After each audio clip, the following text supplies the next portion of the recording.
अनन्तवर्णादिदंसनसहावम् भोक्ष्यामि नियमसारम् केवली शुद्ध केवली वणिदम् नमकर अनन्ते उत्कृष्ट दर्शन ज्ञानमर्दन वीर को कहूँ नियम सार सो केवली सुत केवली पर कथित को। श्री नियम सार जी नामक परम आध्यात्मिक ग्रंथ स्वाध्याय हेतु में विराजमान है। आज से 2000 वर्ष पहले इस महान पवित्र ग्रंथ की रचना आचार्य श्री कुंद देव द्वारा इसी पवित्र भूमि पर की गई और इसके टीकाकार पद्म प्रबंधधारी देव मुनराज है। ग्रंथ का नाम श्री नियम सार जी है। नियम से करने योग्य कार्य The person you're calling is not answering. Please try later. आप जिस व्यक्ति सम्यक दर्शन, सम्यक ज्ञान, सम्यक चारित्र, निर्मल पर्याय, पवित्र पर्याय, मोक्ष मार्ग की पर्याय प्रकट करना, क्योंकि वह पर्याय जिस नंबर से आप संपर्क करना चाहते हैं सुख स्वरूप है स्विच ऑफ है और अनंत सुख का कारण भी है।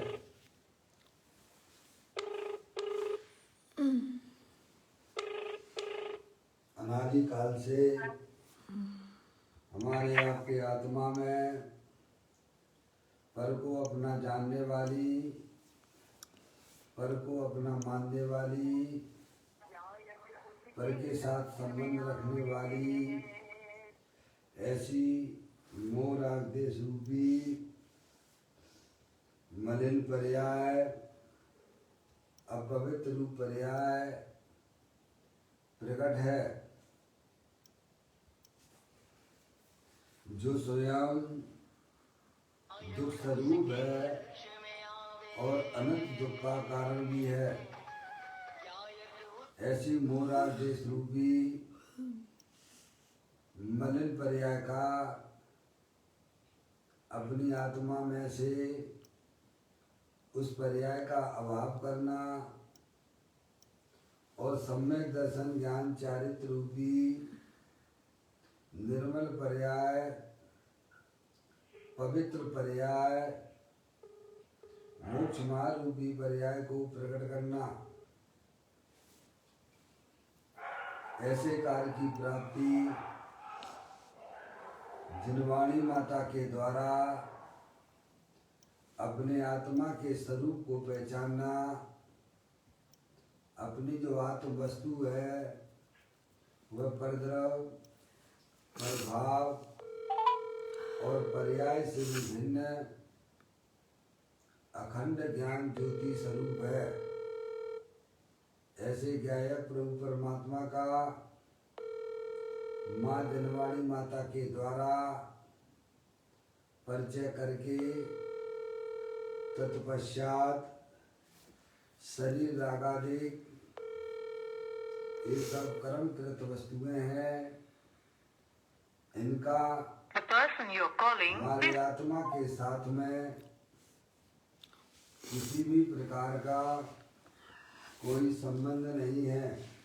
इस प्रकार सम्यक भेद ज्ञान पूर्वक शरीर रागादिक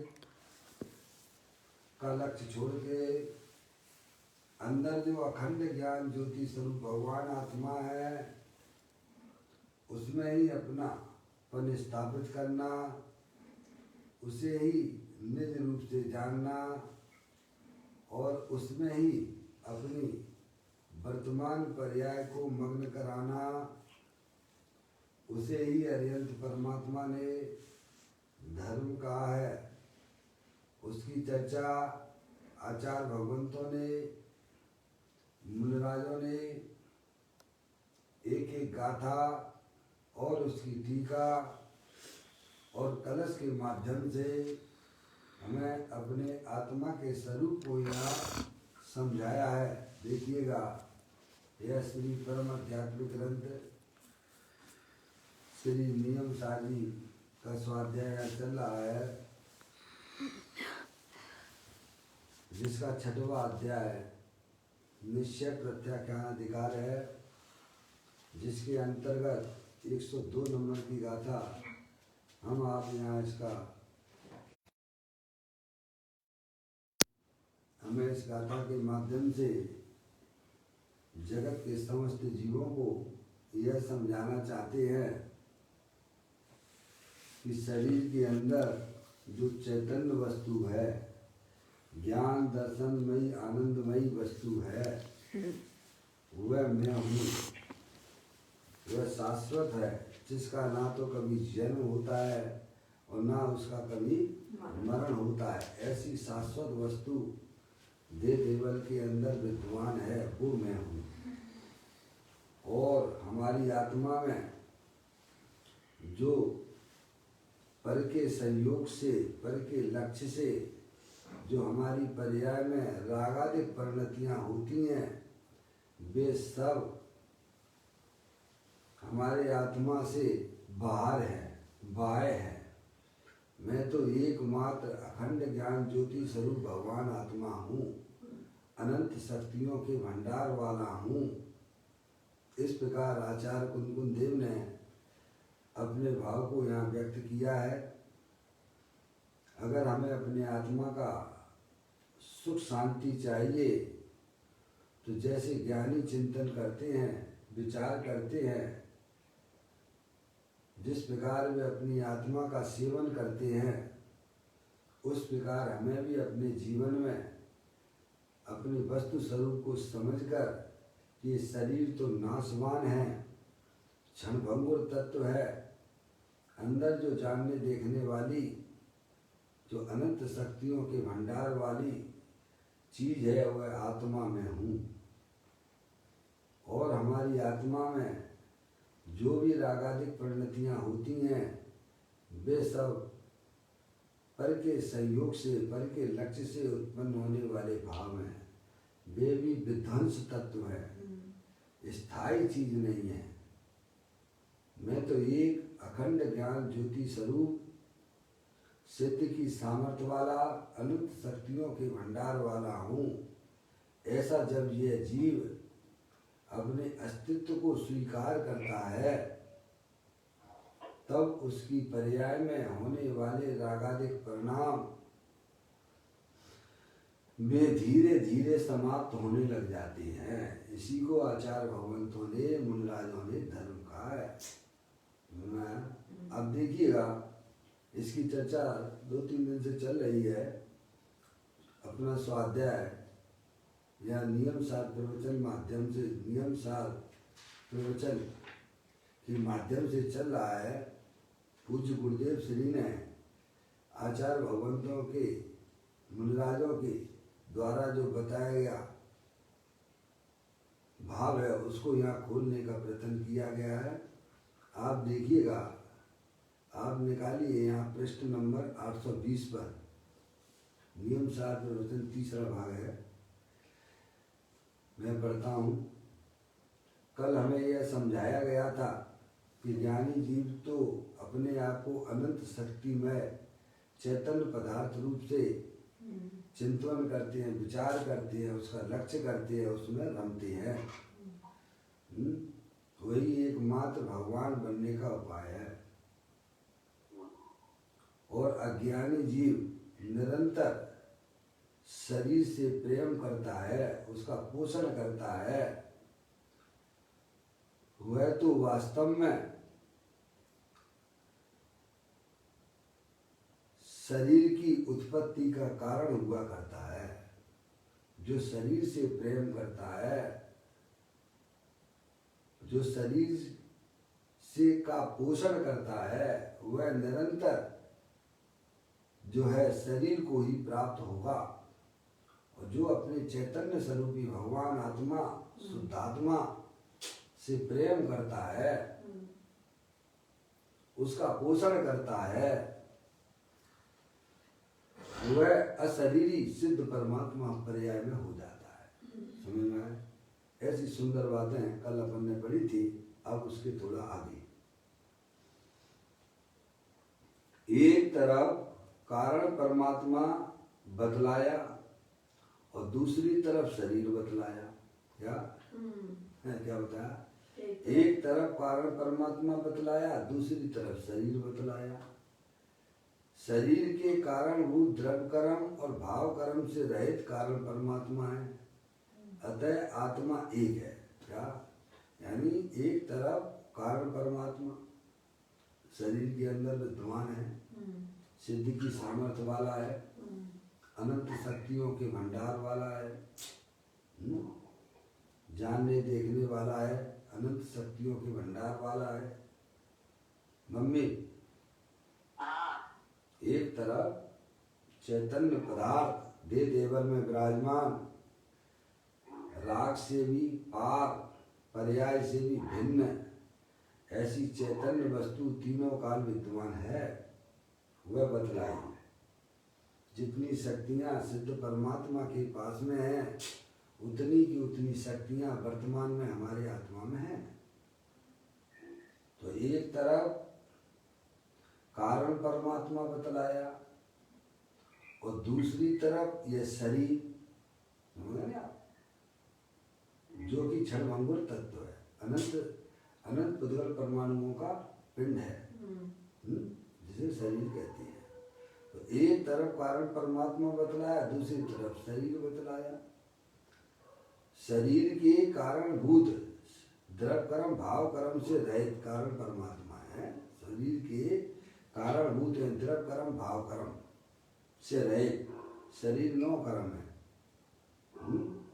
और अंदर में हमारे आत्मा के साथ में जो अनादि काल से ज्ञान वर्णादि 8 कर्म है, एक वो शरीर है। ठीक है, ये 9 कर्म और अंदर में 8 कर्म रूपी शरीर है, जो कि हमें इंद्रिय ज्ञान से गम्य नहीं होता है। क्या? उसके लिए तो आपको शास्त्र के द्वारा आप ज्ञान कीजिए। आप शास्त्र के पास जाओगे, जनवाणी सुनोगे, तब वह वहाँ पर आपको बताएंगे। उसके द्वारा वह 8 कर्म का शरीर गम्य हो जाता है। तीसरा नेत्र खुलता है फिर उसके बाद, जनवाणी माता के बाद आगम तीसरा नेत्र। और भाव कर्म जो हमें ज्ञात होते ही हैं, जो निरंतर हमारी आत्मा में मोह राग द्वेष के परिणाम होते हैं, उन्हें भाव कर्म कहते हैं। तो इस प्रकार 9 कर्म द्रव्य कर्म और भाव कर्म से रहित अंदर जो कारण परमात्मा है, वह एक है। ये अनादिकाल से यही चल रहा है, देखिएगा। और क्या है? शरीर और कर्म और उनके फल और उनसे भिन्न अखंड ज्ञान ज्योति स्वरूप भगवान आत्मा। समझ रहे आप? तो द्रव्य कर्म भाव कर्म 9 कर्म से रहित अपना जो चैतन्य वस्तु, जो तीनों काल विद्यमान वस्तु है, वह मैं हूँ, ऐसा हमें जानना चाहिए। अनंतानंत काल से, क्या कहते हैं, अनंतानंत काल से शरीर की ममता कर रहा है। कब से करते आ रहे भाई साहब धंधा? समझ गए? वस्तु स्वरूप का ज्ञान कराते हैं हमारे आचार्य भगवंत, हमें अनंत परमात्मा वस्तु स्वरूप का ज्ञान कराते हैं। अपन सब अज्ञानी तो हैं। अज्ञानी नहीं होते तो पर्याय में दुख क्यों होता? पर्याय में जो हमारे आत्मा में जो दुख देखा जा रहा है वह सब अज्ञानता की पैदाइश है। और ये पर्याय में दुख कब से है? भाव मरण, ये भाव कर्म सदियों से करता है, सदियों से करता आया है। समझ में आया? ये कोई नई कहानी नहीं है आपकी। अनादि काल से हमारे आत्मा की पर्याय में दुख रूप पर्याय चली आ रही है। अब उस दुख रूपी पर्याय का नाश करने के लिए जिन्हें देव परमात्मा का सहयोग मिला करता है।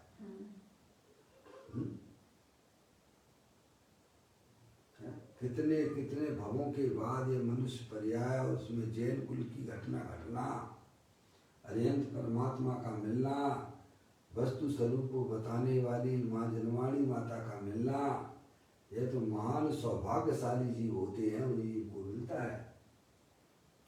ऐसे हमारे अनंत साथी हैं, देखो कितनी है पता ही नहीं है। निरंतर निरंतर निरंतर निरंतर निरंतर में पर्याय में दुख रूप परिणाम चल रहा है। ये तो अपने आप का सौभाग्य समझना चाहिए कि आज हमें वस्तु स्वरूप को बताने वाले ग्रंथ हमें हमारे सामने है, और फिर भी हम पर्याय में होने वाले दुख का अभाव ना कर पाए तो समझना चाहिए कि भाई साहब मनुष्य पर्याय मिली और नाम मिली के बराबर हो जाएगी। पापा पापा मम्मी पापा हैं तो आवाज नहीं आ रही, थोड़ा सावधान हो जाओ पापा। कोई बात नहीं पापा, बस। मौसी नहीं, आज मौसी नहीं है, कोई बात नहीं। देखिएगा यहाँ कहते हैं अनंतानंत काल से शरीर की ममता कर रहा है। क्या धंधा कर रहे हो? हैं? शरीर से प्रेम कर रहे हो और शरीर का ही पोषण करते हो। इसीलिए निरंतर शरीर की प्राप्ति जीव को होती रहती है। क्या? इसलिए इसके साथ में शरीर देखा जा रहा है। क्यों देखा जा रहा है? यह शरीर से प्रेम करता है, शरीर को अपना जानता है और उसी की पुष्टि भी करता है। क्या? इसीलिए यह श्रृंखला अनादि से चली आ रही है। एक शरीर छोड़ता है, दूसरा शरीर प्राप्त करता है। उसका कारण क्या? कि शरीर से प्रेम करना और उसी को पुष्ट करना, उसी को सजाए रखना, बनाए रखना है भाई साहब। आजकल देखो सभी कितने शरीर के पीछे दर्पण के सामने खड़े हो जाते तो हटने का मन नहीं लेता। समझ में आया?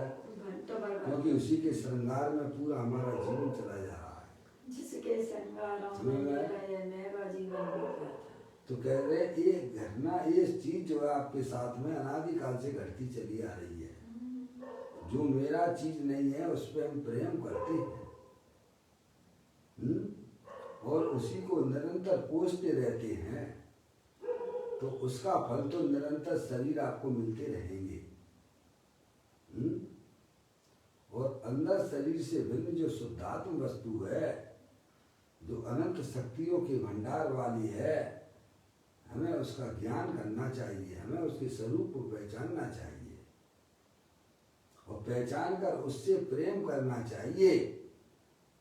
समझ गए? उससे प्रेम करना चाहिए, उसके प्रति समर्पण की भावना होना चाहिए। तो भाई साहब अल्पकाल में आप शरीर रहित सिद्ध भगवान हो जाओगे। जो शरीर से प्रेम करता है उसे निरंतर शरीर मिलते ही रहेंगे। 4 गति 84 लाख योनियों में परिभ्रमण करता ही रहेगा। तो कहते हैं अनंत काल से शरीर की ममता कर रहा है। कब से कर रहा है? कब से हो भाई साहब आप लोग? अपन कब से हैं? मम्मी अनादि से हैं। कोई बात नहीं पापा, आपने बोल दिया। आप कब से हैं? अनादि से हैं। और किससे प्रेम कर रहे हो? शरीर से, संयोगों से। क्योंकि आत्मा का तो ज्ञान ही नहीं है। आत्मा का ज्ञान तो श्री गुरु बताते हैं। वहां जाओगे, समझोगे, अपने उपयोग को लगाओगे, तो फिर आत्मा का ज्ञान होगा तो आत्मा से प्रेम करोगे आप। और ये काम हम करते नहीं हैं। जो करते हैं वो धन्यवाद के पात्र हैं। समझ में आया? तो कहते हैं अनंत अनंत काल से शरीर की ममता कर रहा है, परंतु शरीर के उन अनंत रजकणों में से एक भी परमाणु आज तक अपना नहीं हुआ है। क्या कह दिया उन्होंने? सही बात है। एक भी ये शरीर जो है अनंत पुद्गल परमाणुओं का पिंड है। ये मेला ठेला है ये पापा। आपके भिंड में जो मेला लगता है ना, निवास है, कितने दिन का लगता है? उसका कोई टाइम निश्चित होता होगा कि नहीं होता है? हैं? बस ये शरीर भी एक मेला ठेला है, इसका भी टाइम निश्चित है नहीं? लेकिन यह क्षण भंगुर तत्व के साथ में जो हमारा प्रेम हो रहा है वो हमारे लिए सबसे बड़ी फांसी है। वो सही बात है। ज्ञानी कहते हैं कि अनंत अनंत काल से शरीर की ममता कर रहा है, परंतु शरीर के उन अनंत रजकणों में से एक भी परमाणु आज तक अपना नहीं हुआ है। अनंत पुद्गल परमाणुओं का पिंड है। आगे इन फ्यूचर में लगता है कि हमारा एक भी परमाणु हमारा हो जाएगा। भारी पर पदार्थों से, रुपया से, पैसा से, दुकान मकान, इनसे सबसे कितना प्रेम कर रहे हैं अपन। लगता है कि एक आध परमाणु इसका मेरा हो जाएगा। नहीं समझ नहीं आ। फिर भी उनके पीछे लड़ाई झगड़ा, हिंसा के, झूठ के, चोरी के, कुसील के, परिक्रिया के परिणाम कर रहा है। उनका फल क्या होगा भाई साहब? बताइए आप। उन पदार्थों के पीछे जो कभी भी हमारे कभी हो नहीं सकते हैं, उनके पीछे हम निरंतर क्रोध, मान, माया, लोभ, हिंसा, झूठ, चोरी, कुसील, परिग्रह, हास, रति, अरति, शोक, भय, जुगुप्सा, स्त्री व पुरुष व नपुंसक भेद, क्या समझने? इसीलिए संसार का मूल जड़ जो है वास्तव में शरीर से प्रेम करना है।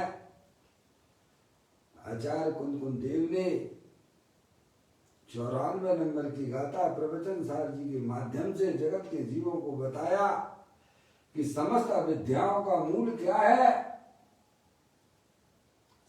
समस्त अविद्याओं का मूल क्या है?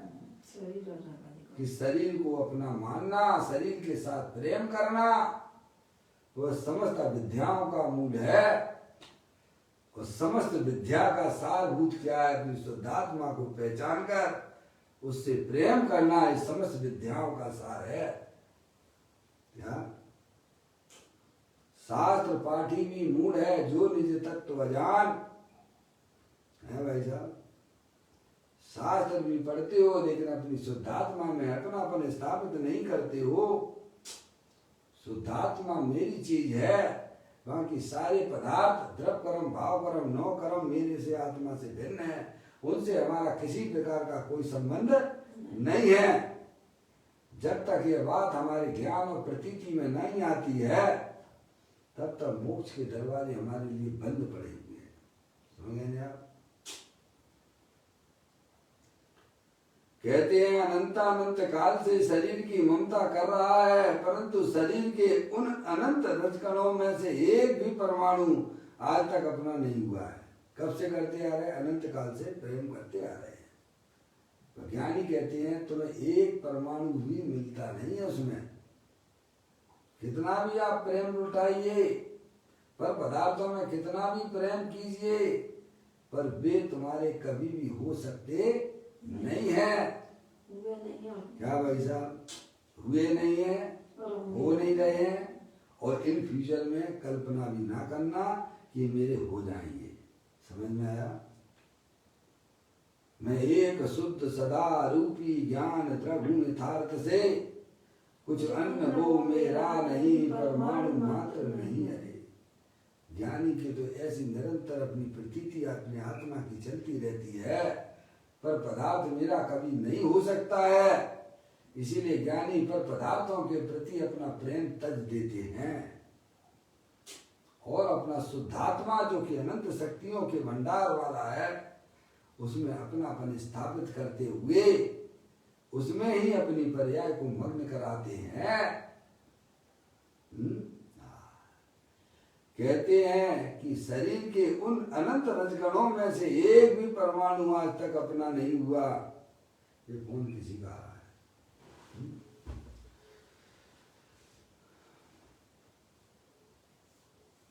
चाहे जितना परिश्रम करो, चाहे जितना परिश्रम करो। हाँ ठीक है आंटी, चलिए। क्या कह रहे? चाहे जितना परिश्रम करो, चाहे जितना आप अपना मानो, शरीर को अपना कितना भी मानो, उसका एक परमाणु मेरा नहीं हो सकता है, ऐसा ज्ञानी कहते हैं। तेल में से, पानी में से कभी तेल निकलते हुए देखोगे आप? हैं? रात दिन उसको फेंटते रहिए, रात दिन फेंटिए आप, उठा उठा के बारम्बार बारम्बार, तो क्या है भाई साहब, पानी में से तेल निकलेगा क्या? ऐसे ही हम अनादिकाल से शरीर को अपना मानते चले आ रहे हैं। ज्ञानी कहते हैं कि वह कभी भी तुम्हारा होने वाला नहीं है, ये तुम्हारा परिश्रम ये सब व्यर्थ में चला जाएगा भाई, क्योंकि एक परमाणु भी है, संसार का एक भी परमाणु आपका नहीं हो सकता है, क्योंकि दोनों के बीच में एक वज्र की दीवार है, अत्यंता भाव का अभाव है। समझ रहे आप? इसीलिए ज्ञानी ऐसा उल्टा परिश्रम नहीं करते हैं। वह अपनी चैतन्य वस्तु जो अनंत शक्तियों के भंडार वाली है, उसे पहचान कर उसमें ही अपनी परिणति को निरंतर मग्न कराते हैं। तो कहते हैं तीन काल के, देखिए शरीर के उन अनंत रजकणों में से एक भी परमाणु आज तक अपना नहीं हुआ। चाहे जितना परिश्रम करो, तीन काल के परिश्रम को एकत्र करें। कितना? तीन काल के परिश्रम को एकत्रित करें। क्या? जो प्रेम करने की भावना पर द्रव्यों के प्रति हमारी होती है, उन सबको एक साथ इकट्ठा करें, तथापि एक भी परमाणु अपना होने वाला नहीं है। हाँ, यदि आत्मा की रुचि करके, क्या कहते हैं? हाँ, यदि आत्मा की रुचि करके आत्मा की प्राप्ति का पुरुषार्थ करे, तो अल्प काल में ही मुक्ति हुए बिना नहीं रहे। क्या? इससे विपरीत जो शरीर से प्रेम किया जाता है, उससे विपरीत अगर ये आत्मा अपने आत्मा को पहचान कर अंदर में रुचि पैदा करे, तो आत्मा की प्राप्ति का पुरुषार्थ करे, तो अल्प काल में ही मुक्ति हुए बिना रहे नहीं। सिद्ध की पर्याय आ जाएगी वैसा, अनंत दर्शन अनंत सुख अनंत वीर की पर्याय।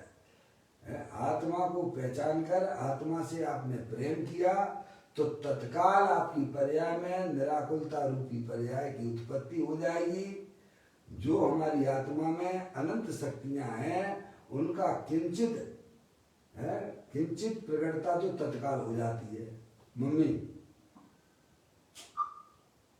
अपनी जो चैतन्य वस्तु है वह कैसी है? अनंत शक्तियों के भंडार वाली है। जीवत्व शक्ति, चित्त शक्ति, दृष्टि शक्ति, ज्ञान शक्ति, सुख शक्ति, प्रबोध शक्ति, विभोध शक्ति, सर्वदर्शिक शक्ति, सर्वगत शक्ति, ऐसी अनंत अनंत शक्तियों का पिंड मेरा भगवान आत्मा है। अगर वह माँ जनवाणी माता के द्वारा अपना परिचय कर ले और फिर परिचय करके उसमें अपनापन स्थापित करे, उससे प्रेम करे, तो तत्काल तो भी अनंत शक्तियां किंचित रूप से व्यक्त हो जाती है पर्याय में, क्या? और अल्प काल में अनंत दर्शन, अनंत ज्ञान, अनंत सुख, अनंत वीर की पर्याय, मोक्ष रूपी पर्याय की प्राप्ति हो जाती है। शरीर से प्रेम करने वाले तो निरंतर कैसे उनका एक परमाणु तो उसे मिलने वाला नहीं है, और उल्टे शरीर ही शरीर मिलते रहेंगे। क्या मिलेंगे? एक शरीर छोड़ोगे दूसरा शरीर मिलेगा, है? बस ये अनादिकाल से यही धंधा चल रहा है। वो हमारा सारा पुरुषार्थ वह वास्तव में पुरुषार्थ नहीं है, वह तो पुरुषार्थ का एक प्रकार से है, वह तो हमारे जो शरीर को प्राप्त कराए, निरंतर जन्म मरण को प्राप्त कराए, वह पुरुषार्थ नहीं हो सकता है। पुरुषार्थ तो उसे कहते हैं, पुरुषार्थ यानी जिसमें आत्मा का प्रयोजन हो, आत्मा में अतीन्द्रिय आनंद की प्राप्ति हो, उसी का नाम पुरुषार्थ ज्ञानी कहते हैं। पापा, मम्मी, मम्मी, अरे कोई नहीं बोल रहे हो, क्या बात है, सो गए? तो ये आवाज किसकी आ रही मम्मी? पापा की है?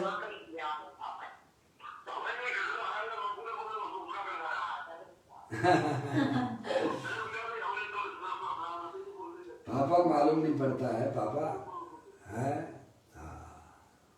देखो थोड़ा सा ऊपर उठने की बात है, शरीर से ऊपर उठिए, अपनी चैतन्य वस्तु में अगर आप पर्याय लग गई ना, है भाई साहब, पापा अपनी पर्याय चैतन्य स्वरूपी भगवान आत्मा का जो आश्रय ले लेती है, वह सारी कसाएं दूर भाग जाती हैं।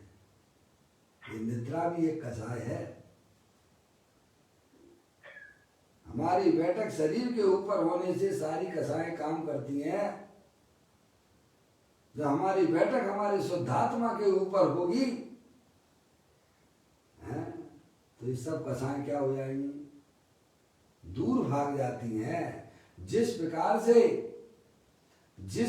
से कमरे में लाइट जलाने पर अंधकार दूर भाग जाता है, ऐसे ही पर्याय जब अपने त्रिकालिक ध्रुव भगवान आत्मा अनंत शक्तियों के भंडार के ऊपर है भाई साहब आराम करता है, तब उसकी सारी पर्याय में होने वाली कसाएं दूर भाग जाती हैं। पापा ये सब अभ्यास के द्वारा प्राप्त होता है। अनादिकाल से हमने शरीर को अपना मानकर ऐसा अभ्यास किया है जो कि हमारे अनंत संसार का कारण हो रहा है। वर्तमान पर्याय में दुख की उत्पत्ति होती है। ज्ञानी कहते हैं यही है भाई साहब। पुरुषार्थ किस गुण की पर्याय है? किस शक्ति की पर्याय है मम्मी? मम्मी वीर गुण की पर्याय है। पता है ना, आत्मा में अनंत शक्तियां हैं, उसमें एक वीर नाम की शक्ति भी है कि नहीं? निज द्रव्य गुण पर्याय से रस्ता सदा। वीर है ना, जैसी दृष्टि वैसी सृष्टि हुआ करती है। 6वें नंबर की शक्ति आई है मम्मी 47 शक्तियों में। निज द्रव्य गुण पर्याय को निज वीर से रचता सदा। क्या? जब वह वीर हमारा चैतन्य द्रव्य के ऊपर कार्य करता है, कहाँ पर? जो अंदर में शुद्धात्मा है, शरीर रागादिक पर्याय से भिन्न है। अभी तो हमारा दर्शन शरीर के ऊपर काम करता है, हमारा ज्ञान शरीर के ऊपर कार्य कर रहा है, हमारा आचरण सब शरीर को लेके होता है, हमारा वीर भी सब उल्टे उल्टे काम कर रहे हैं। एक घड़ा उल्टा रखोगे ना मम्मी, तो सारे घड़े उल्टे लगने वाले हैं। हमारा देखना आत्मा की तरफ हो, हमारा जानना आत्मा की तरफ हो, हमारी रमणता आत्मा की तरफ हो, हमारा वीर अपनी आत्मा की तरफ हो। दर्शन ज्ञान चारित्र वीर अपनी आत्मा की चौकीदारी करे, पर अनादि काल से किसकी चौकीदारी कर रहा है? तो मिल रहा है क्या? मिलने की कोई संभावना दिखती है क्या? आत्मा में जागृत हो जाइए। मैं तो चैतन्य स्वरूपी भगवान आत्मा हूँ, शुद्धात्मा हूँ। देखो पर्याय में अभी तत्काल जो अंदर द्रव्य में अनंत शक्तियां हैं, उनका किंचित प्रभाव तो पर्याय में प्रारंभ हो जाता है।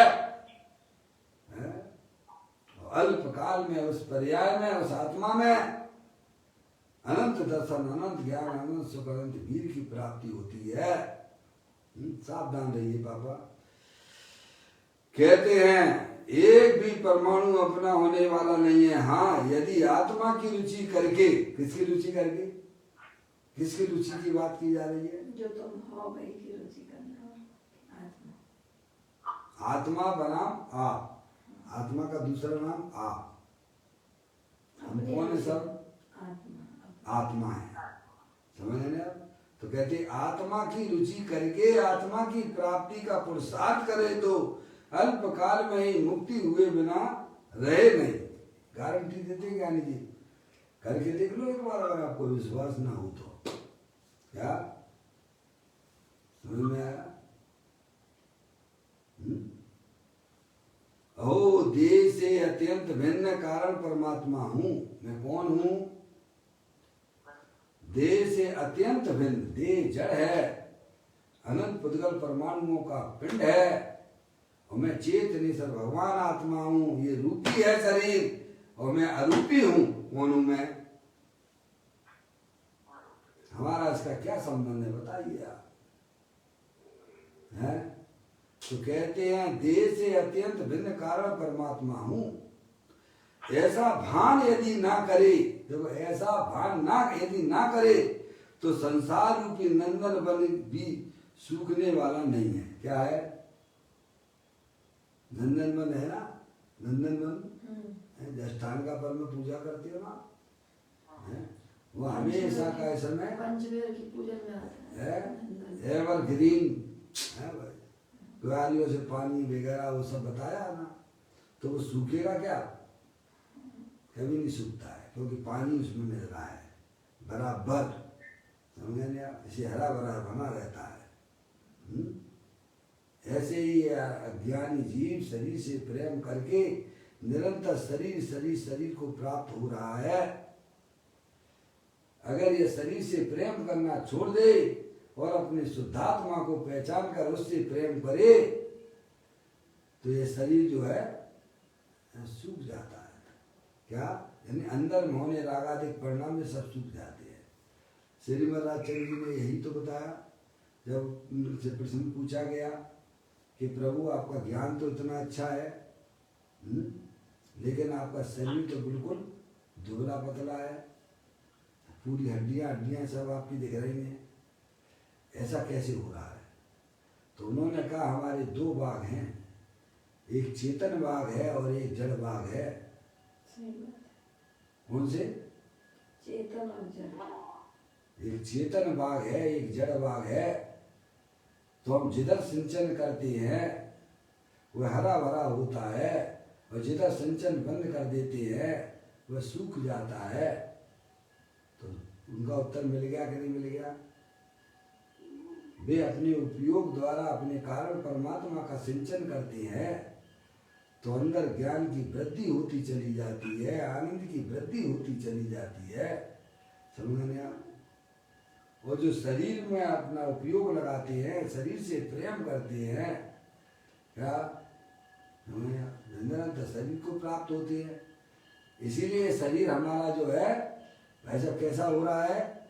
क्योंकि हमने आप सिंचन करना बंद कर दिया, शरीर से प्रेम करना बंद कर दिया है, शरीर को अपना मानना हमने बंद कर दिया है। इसीलिए रागादिक परिणतियां हमारी आत्मा में सूख रही हैं। क्या हो रही हैं? और अज्ञानी जीव के निरंतर कैसे कैसे कैसे कैसे भाव है नए कैसी कसाई बन रहे हैं मम्मी है। नेक अगर उसे कुछ कह दे तो नाराज हो जाता, लड़ाई झगड़ा करने लग जाता है। तो मेरे को ऐसा कैसे कह दिया? अरे तुझे पता है तू कौन है? तू शरीर से प्रेम करता है, इसीलिए तुझे लगता है कि मेरे से कोई कुछ कह रहा है। तू अपनी आत्मा से प्रेम कर तो सामने वाला तुझे गाली भी देगा तो भी तुझे कोई तकलीफ नहीं होगी। है? हमारे मां मुनिराजों के ऊपर कैसे कैसे उपसर्ग हुए, पर उनकी पर्याय में कभी तकलीफ देखी आपने? मां मुनिराज राजा शरणिक ने उनके ऊपर मरा हुआ सर्प डाला, तो आपने उनकी पर्याय में कसाई देखी क्या? बोलिए आप, मरा हुआ सर्प डाल दिया। यशोदा मुन्नाते है बिल्कुल ऐसे बैठे ध्यान छठवें गुण स्थान में जब सर्व होता है मम्मी, तो उस समय वह मुनराज की 6वां गुण स्थान होता है। उन्हें ज्ञात हो जाता है कि मेरे ऊपर किसी के द्वारा उपसर्ग किया गया है। फिर अपनी आत्मा में चैतन्य गुफा में चले जाते हैं। जब तक उपसर्ग का निवारण नहीं होता है तो वहां से रंच मात्र भी हटते नहीं है वहां से। क्या और अपने और दूसरे के द्वारा किया गया उपसर्ग को अपने द्वारा दूर भी नहीं करते हैं। ऐसे होते हैं महामुनिराज। अपन तो क्या वैसा चलो ठीक है कैसा में किसने देखा क्या देखा, चलो भैया रख करो यार आगे बढ़ो। वो अज्ञानी की पहचान है, वह ज्ञानी की पहचान नहीं हो सकती है। उपसर्ग के काल में भी अपने शुद्धात्मा के साथ डटे रहती है।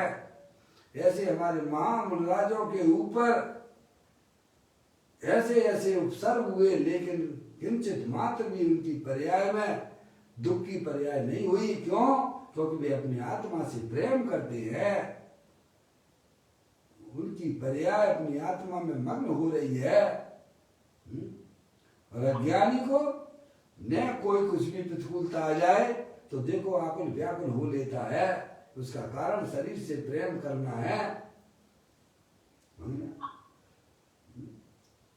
तो ये कहते हैं कि जो जीव दो बताए ना उन्होंने खेत, एक चेतन्य और एक जड़। तो उन्होंने कहा कि मैं जिसमें उपयोग लगाता हूँ, जिससे प्रेम करता हूँ, वो अपना शुद्धात्मा और निरंतर वृद्धि को प्राप्त होता है।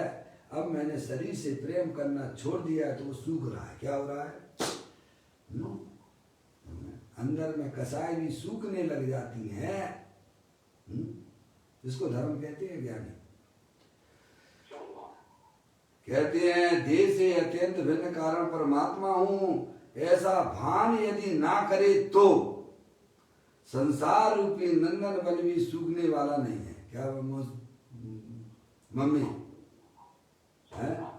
निरंतर हरी भरी, निरंतर जैसी जैसी उम्र बढ़ती जाती वैसी वैसी उसकी पर्याय में देखो कैसी कसाय कसाय कसाय कसाय कसाय कसाय है।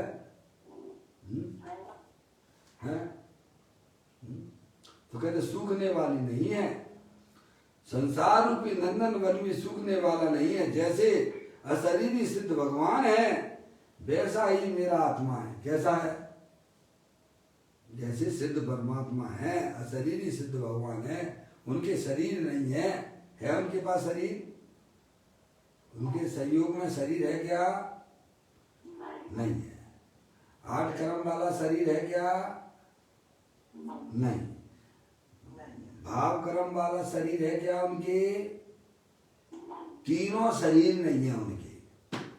ना तो 9 कर्म वाला शरीर है और ना 8 कर्म वाला शरीर है और ना ही उनके पास में भाव कर्म रूपी शरीर है। तो कौन सा शरीर है? ज्ञान शरीर ही है। क्या तेरे बेटे कर्म मल रहित है, तीनों कर्मों से रहित ज्ञान शरीरी है। सुनो भाई, क्या इसी प्रकार से वर्तमान में हमारे पास में भी मैं त्रिकर्म मल रहित सिद्ध ज्ञान शरीरी हूँ। वर्तमान की बात करते हैं, जैसे सिद्ध भगवान शरीरी है, द्रव कर्म भाव कर्म नौ कर्म शरीर उनके पास में नहीं है, तो ज्ञान शरीरी वाले है। ऐसे ही वर्तमान में मेरे पास में भी अशरीरी हूं मैं। देखने की दृष्टि कीजिए आप, अंदर से देखिए, मैं तो ज्ञान शरीरी हूँ। मेरे पास में भी द्रव कर्म भाव कर्म नौ कर्म से रहे तीनों काल में ज्ञान शरीरी भगवान आत्मा हूँ। तो कहते जैसे शरीरी सिद्ध भगवान है, वैसा ही मेरा आत्मा है, वैसा ही है कि द्रव कर्म भाव कर्म नौ कर्म से रहित शुद्ध आत्मा है। मेरा आत्मा शरीर से तो भिन्न है और शरीर के हेतु वो द्रव कर्म भाव कर्म से भी भिन्न है। आ गया तीनों आ गए। कैसा है अपना आत्मा? ये नौ कर्म से तो भिन्न है ही। अंदर में रहने वाले द्रव कर्म 8 कर्मों का जो शरीर उससे भी भिन्न है। पर्याय में होने वाले जो संसार रूपी अवस्था भाव कर्म उससे भी मेरे आत्मा तीनों काल भिन्न है भाई साहब। ये किसने कहा ये भिन्न है? जिसने अपने आत्मा को देखा उसने कहा है। क्या जो अपने आत्मा को जानते हैं वे द्रव कर्म भाव कर्म नौ कर्म को अपना नहीं जानते, अपना नहीं मानते हैं। समझ आप? उन्हें भी द्रव कर्म भाव कर्म नौ कर्म भिन्न रूप से भाषित होते हैं। तो शुद्धात्मा ही मेरा है, वही मैं हूँ। मेरा आत्मा शरीर से तो भिन्न है और शरीर के हेतुभूत, जो शरीर के हेतुभूत का द्रव कर्म और भाव कर्म है, ये द्रव कर्म से भाव कर्म, भाव कर्म से द्रव कर्म कब से चला आ रहा है ये सिलसिला? है मम्मी, इस शरीर मिलने का हेतु कौन है, कारण कौन है? रागादिक परिणामों से प्रेम करना, पर पदार्थों से प्रेम करना, ये हमारी शरीर की उत्पत्ति का कारण होता है। जब हमने मूल में ही भाव कर्म से ही नाता तोड़ दिया है तो अब शरीर क्यों मिलेगा? मम्मी, जैसे विवाहित लड़की से आप संबंध बना के चलना चाहते हो तो उसके परिवार वालों से भी संबंध आपको रखना पड़ जाती है। अगर उनकी लड़की के संबंध परिवार वालों से संबंध खत्म करना है तो क्या करना?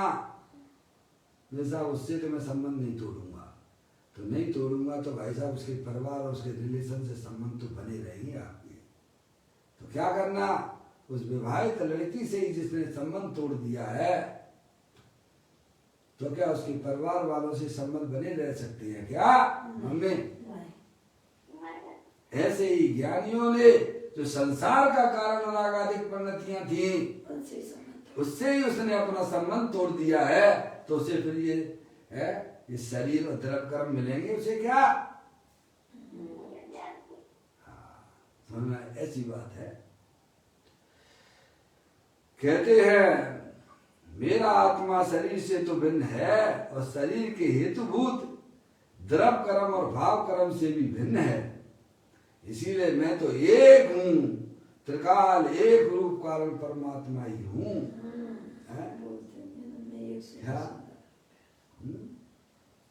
त्रिकाल एक रूप कारण परमात्मा ही हूँ, ऐसा ज्ञान कहते हैं। शरीर और पुण्य पाप तो अनेक है और मैं उनसे रहित एक हूँ। शरीर अनंत उद्गत परमाणुओं का पिंड है, अनेक है। नाना प्रकार की हमारी पर्याय में जो पुण्य पाप के परिणाम होते हैं वे अनेक प्रकार के हैं। मैं तो एक अखंड ज्ञान ज्योति ज्ञानेश्वर भगवान आत्मा हूँ। कौन हूँ मैं? इसीलिए मैं तो एक हूँ, त्रिकाल एक रूप कारण परमात्मा ही हूँ। शरीर और पुण्य पाप तो अनेक हैं और मैं उनसे रहित एक हूँ। ऐसा आत्मा की पहचान करना मुक्ति का उपाय है। क्या? अपने ऐसे चैतन्य द्रव्य वस्तु की पहचान करना कि मेरा ये भगवान आत्मा द्रव्य कर्म भाव कर्म नौ कर्म से रहित ज्ञानेश्वर है, दे देवल में विराजमान अनंत शक्तियों के भंडार वाला कारण परमात्मा मैं हूँ। वही वास्तव में पर्याय में मुक्ति प्राप्त करने का उपाय है। मुक्ति यानी अनंत दर्शन, अनंत ज्ञान, अनंत सुख, अनंत वीर की पर्याय प्राप्त करने का एकमात्र उपाय क्या है? पर तरफ से भिन्न अपना चैतन्य वस्तु अनादि अनंत एक रूप है, उसे पहचान कर उससे प्रेम करना।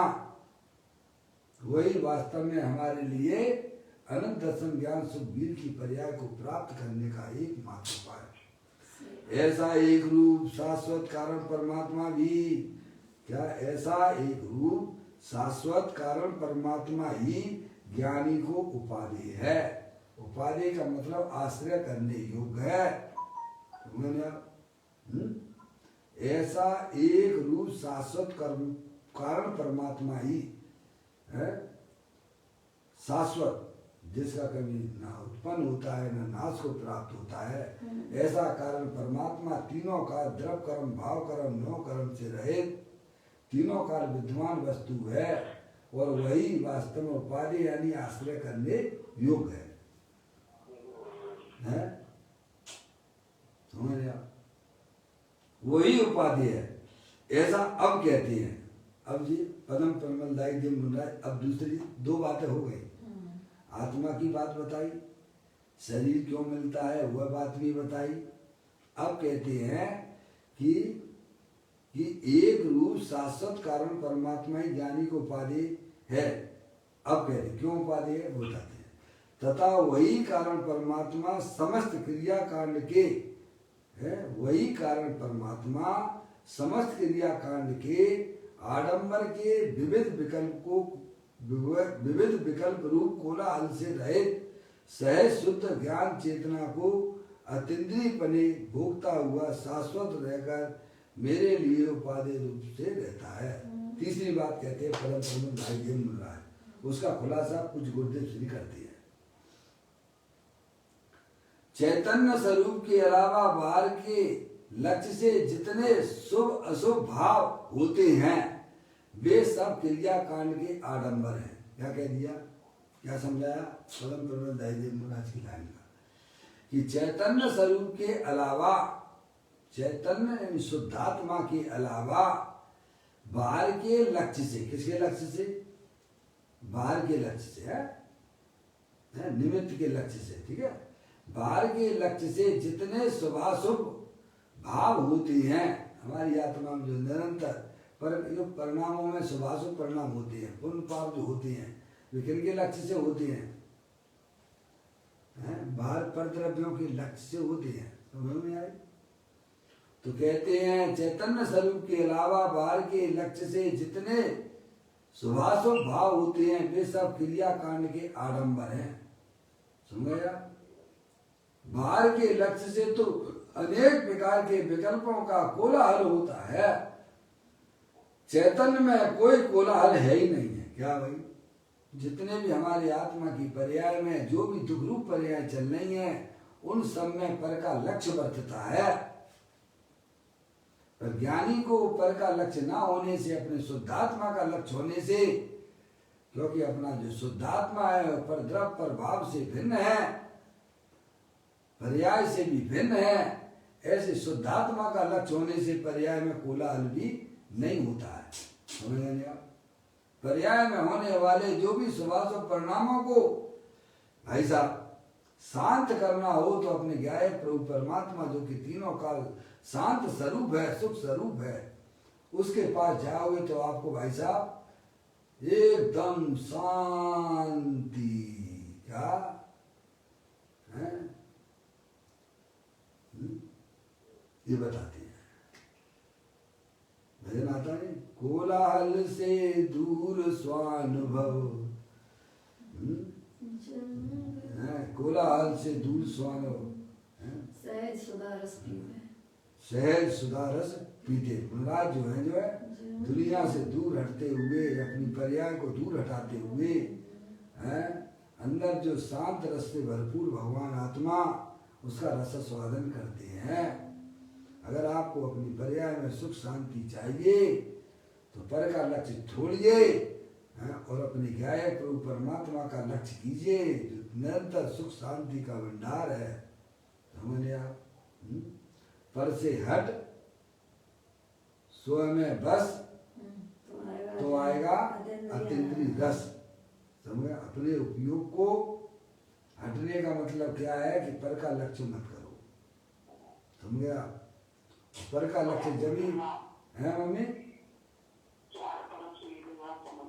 एक ही बात है मान, एक ही बात है या सुखी होने के लिए एक ही उपाय है, या अपनी पर्याय में वो कला उत्पन्न कीजिए या कि वह पर्याय अपने गायक प्रभु परमात्मा का आश्रय ले ले। कहते हैं सब क्रिया कांड के आडंबर है, बाहर के लक्ष्य से तो अनेक प्रकार के विकल्प का कोलाहल होता है, चैतन्य में कोई कोलाहल है ही नहीं है। क्या जैसे समुद्र होता है ना, ऊपर ऊपर तो ज्वार भाटा दिखाई देता है और अंदर थोड़ा सा चले जाइए कैसा मिलेगा मम्मी? मम्मी समुद्र है ना, समुद्र मम्मी है कह रही है मम्मी? समुद्र देखा है आपने? कैसा दिखता है बाहर से? ऐसा ज्वार भाटा जैसा दिखाई देता है, तरंगित होता हुआ दिखाई देता है। थोड़ा सा नीचे उतर जाइए आप, उस तरंगित से नीचे चले जाइए तो समुद्र कैसा मिलेगा? एकदम शांत स्थिर मिलेगा। ऐसे ही ज्ञानी जीव अपनी पर्याय को अंदर जो शांत स्वरूपी भगवान आत्मा, जो शुद्ध आत्मा है, वहां पर अपनी पर्याय को ले जाते हैं तो पर्याय में भी शांति शांति शांति प्राप्त होती है। चैतन्य में कोई कोलाहल नहीं है, वह तो उपशम रस का कंद शांत शांत है, उसमें बाहर का कोई आडंबर नहीं है। मेरा आत्मा तो उस सब कोलाहल से रहित सहज शुद्ध ज्ञान चेतना को अतीन्द्रिय पने भोगता हुआ शाश्वत रूप से मेरे लिए उपादेय पने रहता है। एक समय की पर्याय तो क्षणिक है, उसे तो गौण करके, क्या एक समय की पर्याय तो क्षणिक है, उसे गौण करके जो त्रिकालीय सहज ज्ञान चेतना है, उसी को मैं त्रिकाल भोगता हूँ। किसको भोगता हूँ?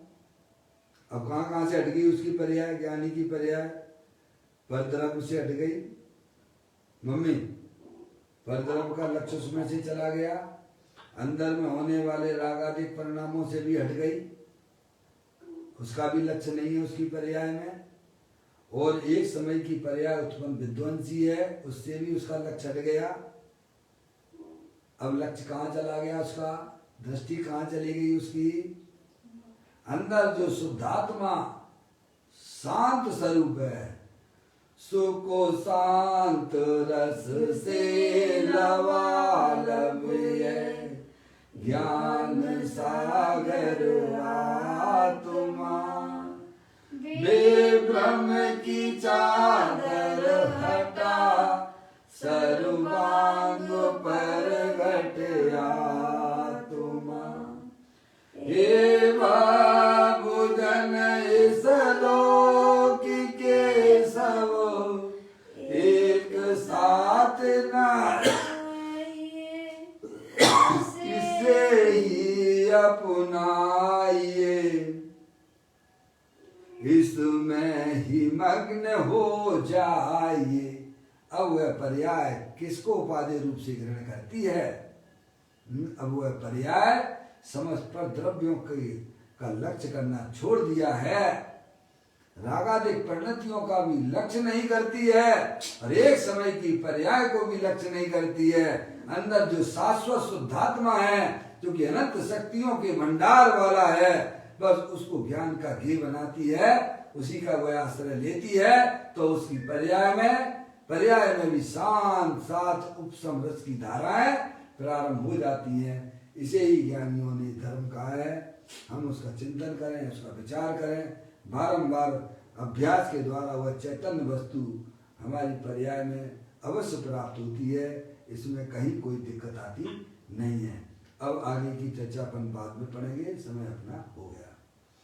निज निधि निज में बताई, ये अनंत अनंत उपकार है, उसके लिए जिन वाणी माँ को वंदना सतवार है, वंदना सतवार है।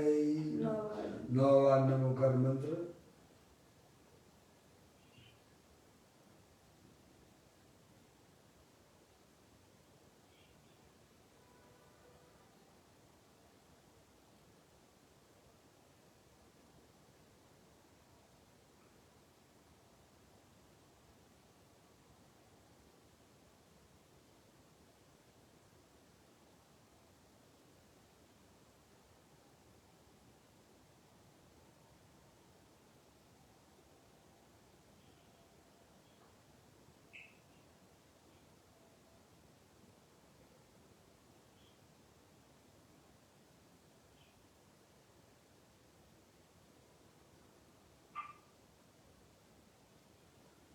गुरु ध्वत्सांग दिलवाणी माता की जय, महान जैन धर्म की जय। सभी साधर्मी